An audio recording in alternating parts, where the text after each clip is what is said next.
هتبقى إجابتك إيه لو سألتك هل من العدل إنك تعاقب واحد نيته سليمة وما كانش يعرف إن اللي عمله غلط؟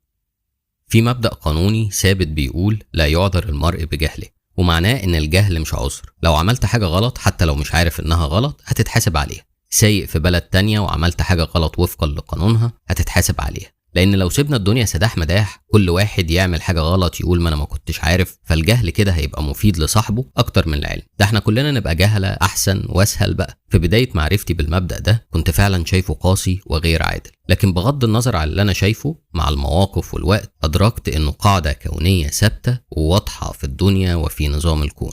مثلا جهلك بعواقب انك تحط صباعك في الكهرباء مش هيخلي الكهرباء لما تعمل كده تقوم طالعه وقايله لنا خلاص يا جماعه ما كانش يعرف ونيته سليمه ادوله محاوله تانية.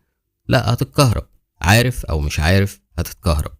مثلا وثقت في شخص واذاك او سرقك،